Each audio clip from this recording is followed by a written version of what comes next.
welcome. Thank you for watching.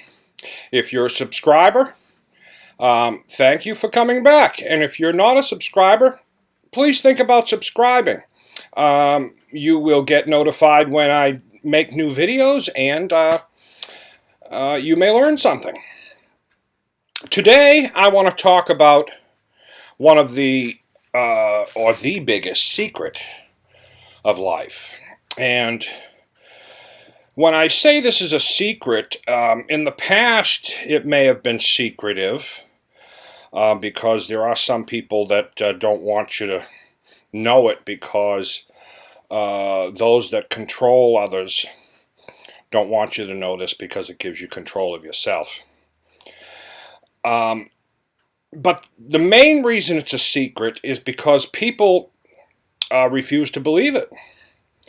And there's two ways to be fooled in this world. One is to believe a falsehood, and the other is to not believe a truth. So the story and the stuff I'm going to tell you,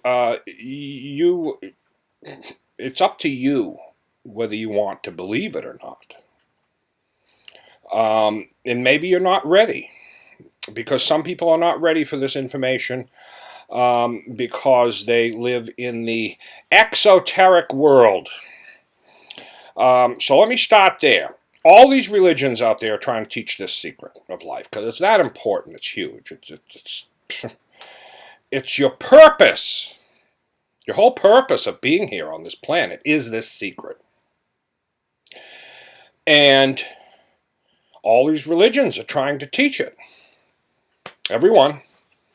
Judaism, Islam, Buddhists, Taoists, all of them. All the major ones, anyway. And they all have their own ways of teaching and trying to express these ideas. But today I'm going to give you the scientific reason. The scientific reasons for what we're doing. What we're talking about here. The scientific answers to the secret of life. Now, what I'm talking about today is what is called the Christos, by some in French. The sacred secretion by others, the sacred oil, the Kundalini. In religions, there's a lot of different names for this secret, and even Santa Claus going down the chimney and bringing gifts is part of this secret. So let me start by telling you what this is. Like the Kundalini, this is about your mind and the sacred oil that enlightens people when you become enlightened. And there's a lot of terms for enlightenment: awakening, rebirth. This is the story of the rebirth of Jesus Christ. This is, and it's what it has to do with you. This is the secret. Now, this is how it works, the science behind enlightenment. In your brain, in the claustrum of the brain, the claustrum, this oil is developed, and it is powered by the pineal gland and DMT and melatonin. And this oil in the claustrum, powered by DMT and melatonin, goes down the spine, the 33 vertebrae of your spine. Jesus was 33 years old when he was crucified. It's no coincidence. 33 degrees of Freemasonry is no coincidence. These are all linked. This is the universal truth being explained scientifically. This oil, which in science it is called the, I wrote it down here, cerebrospinal fluid, which starts in the claustrum. It's called the Christos claustrum. You see the Santa Claus goes down the chimney, down the back of the spine, the spinal column, to the sacrum, which is at the base of the spine, where it picks up the oils that it brings down. It gives fluids and oils to them, and it also picks up other secretions from the sacrum, bodily life fluids, and it brings it back up the spine. Now, all of this stuff I'm telling you, I'm going to post a link from a doctor and scientists in the description box, because I'm not a doctor, I'm not a scientist, so we need to listen to them and their explanation of how this system actually works. So I'm going to post that for you. And if you would like to hear it from the scientific point of view. So these fluids come up the spine. This oil, this Christos, as it's called, travels up the spine, passes the vagus nerve and into the brain, where the pineal gland is activated. And DMT and melatonin is released, and there is a reaction that unlocks and activates dormant brain cells in your mind. This allows you to have heightened senses, so you can be aware and see things that other people cannot see. People who are not enlightened cannot see. Their senses are not as high because there are brain cells that have not been activated. This is a process that human beings should go through in their life. It is their purpose of being here, is to rise up, learn, grow, and have this activated. And when it does, they become privy to a lot of knowledge and information. And that is why this knowledge and information, I'm telling you, has been known for thousands of years. The Egyptians talked about the pineal gland because they knew already. And a lot of people have a problem with this idea that people knew in the past, but we don't know now. They have a problem with that because they believe people in the past were dumb. They couldn't possibly be smarter than us. But they knew. And they wrote about it, and that's what all these religions are about.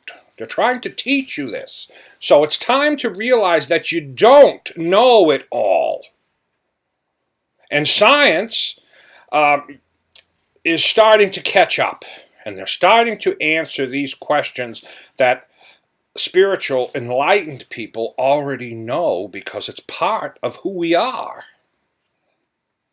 And because these brain cells have been unlocked that give us heightened senses, we can see them.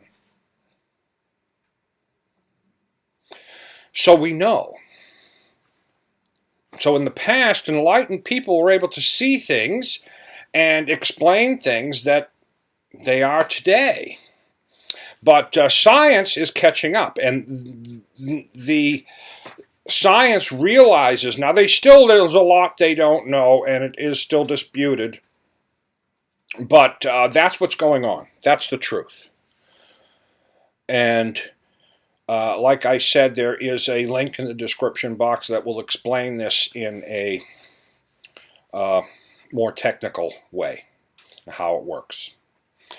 Now, I think what we have to understand is in life, in all these religions and in life, there are people who have gone through the enlightened process, which are very few, because it's a difficult, long process, and you have to break down everything you've learned in the past and start over. And those that don't know. So the ones that know we call enlightened. The ones we don't know we call unenlightened. But there's different terms for it. The unenlightened people teach religions, which religions are basically teaching how to be enlightened. So if you're unenlightened and you're trying to teach religions, you're not teaching, you're not as close to the truth. So when they teach, it becomes misinterpreted. And that is the exoteric teachings of religions. All religions have two, an exoteric and an esoteric. The esoteric is closer to the truth, and it is usually taught by enlightened people to other people on the enlightened path.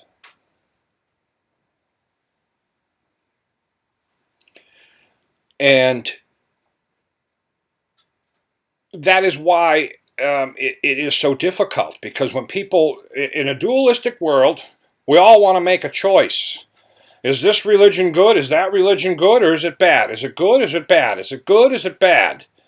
It's both. That's the point. There's a dualistic, and this is part of the lessons to enlightenment, is understanding you live in a dualistic world.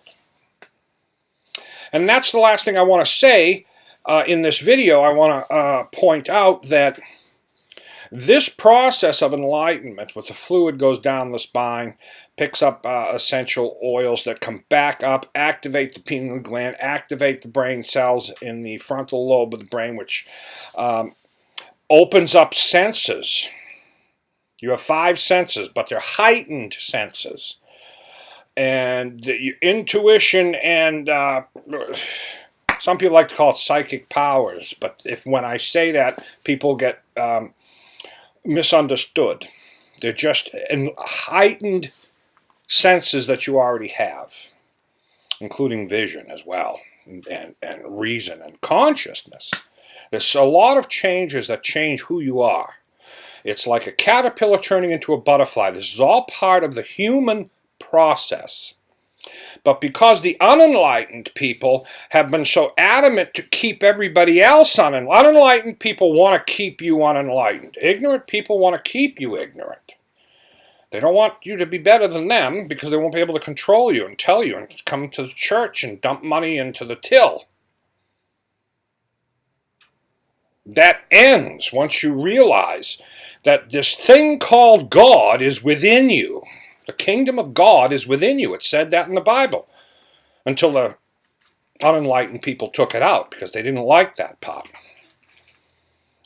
And what is this thing in us? It's the light.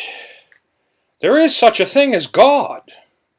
But it's not what the unenlightened people tell you it is.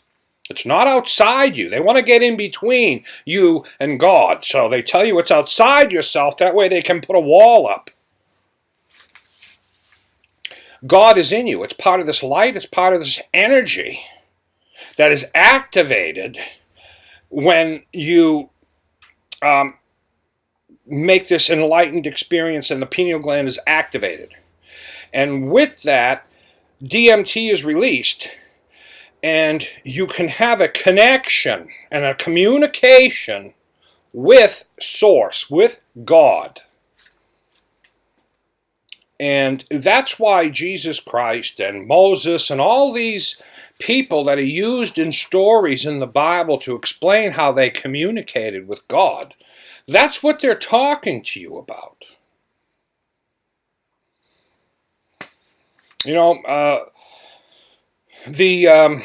Moses goes up on the mountain with a burning bush. Well, the burning bush, the acacia bush, when burnt, gives off DMT, which is the same chemical that's made in your brain, and which is a drug that you can smoke to give you psychedelic experiences with a spiritual world.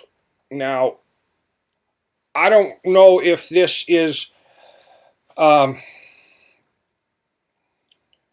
separate being or just in our minds, but either way, there's a connection with something that is of an outside source, a higher source. I'd like to say a higher power, but I guess electricity is the same power as what I'm functioning by, but there's more of it.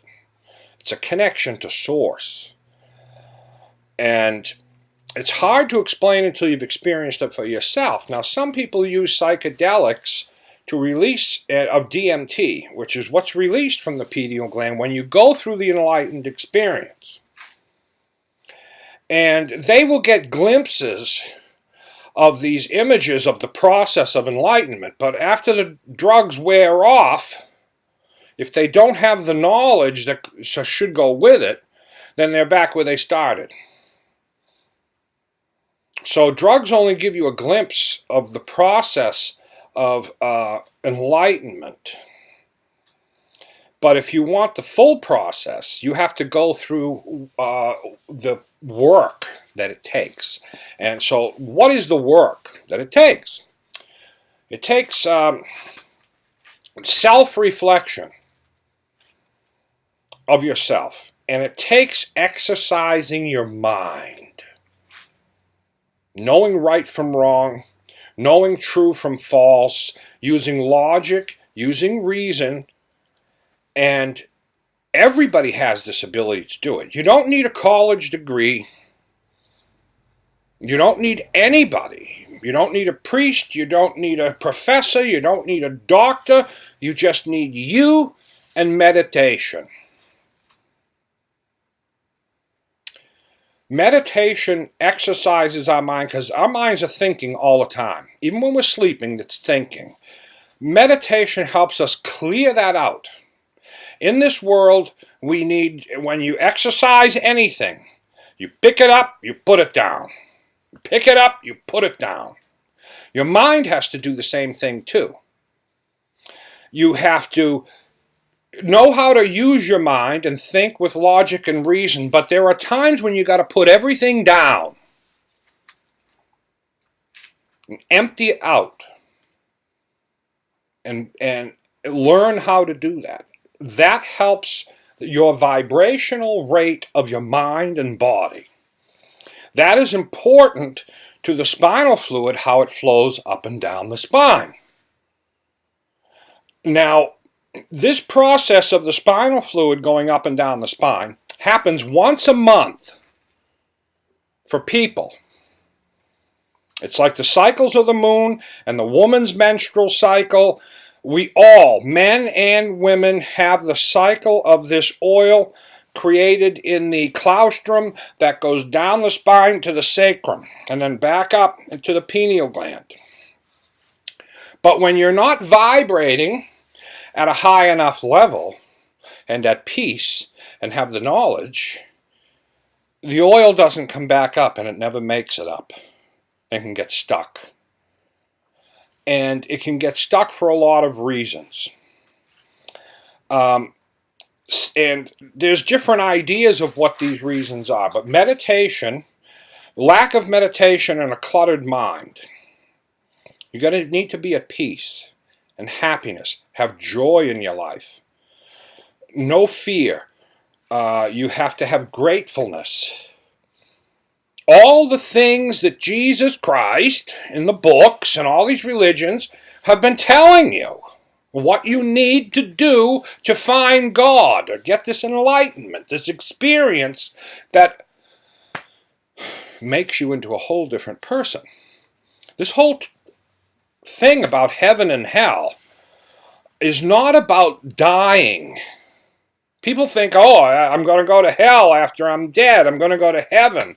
That's the exoteric version. The truth is, you're already in hell. And living a life of selfishness and greed and getting stuck in the materialistic world won't help you on this journey of this fluid coming back up to give you enlightenment. Now, what heaven actually is when someone becomes enlightened. Because when you do, you see the whole world as a beautiful, amazing place. It's everything that you can imagine heaven to be. And you didn't see it before when you were unenlightened because you were vibrating at a different level, living in selfishness, regret, fear, despair.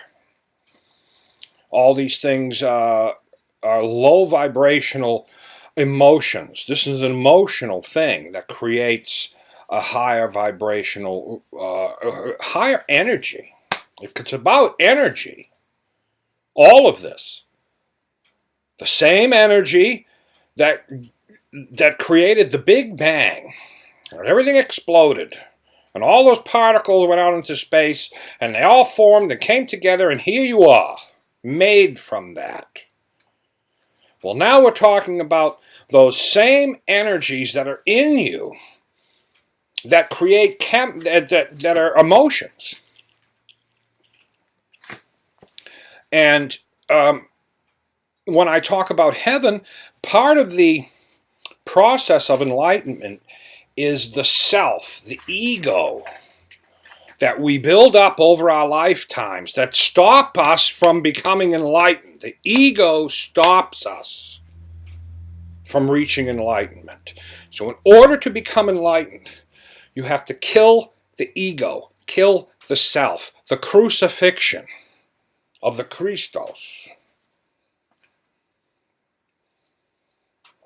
And when you do,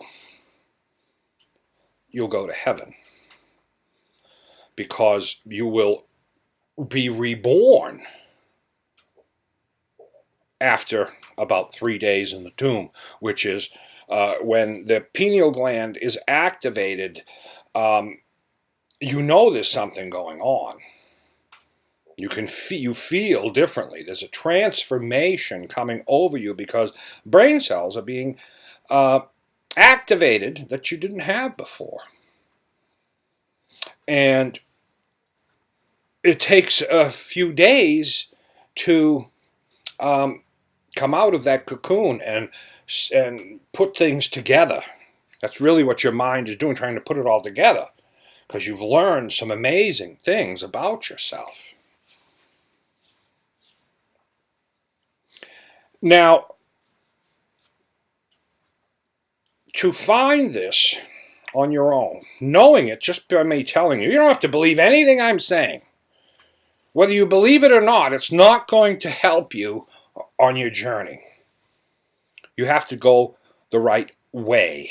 The right way to the journey is excuse me. The right way on the journey is like Jesus said. Kindness, gratefulness, helping others, working as one because we all are one. Start acting like enlightened people do. And you'll start following like Jesus was an enlightened person. If he actually existed or not. Maybe he did, maybe he didn't. If he existed, he was an enlightened person. I know by what he was teaching. He was teaching enlightened teachings. And how to become enlightened. But the stories in the Bible, that's what they're trying to teach. That's the whole message. And that is about it. That's all I want to say about this. And your purpose here and the secret in this life is to become enlightened. You don't have to. You're going to live and die like everybody else. But if you really want to find out more about yourself, something amazing, and really live a full life, I think you owe it to yourself to seek, and you shall find.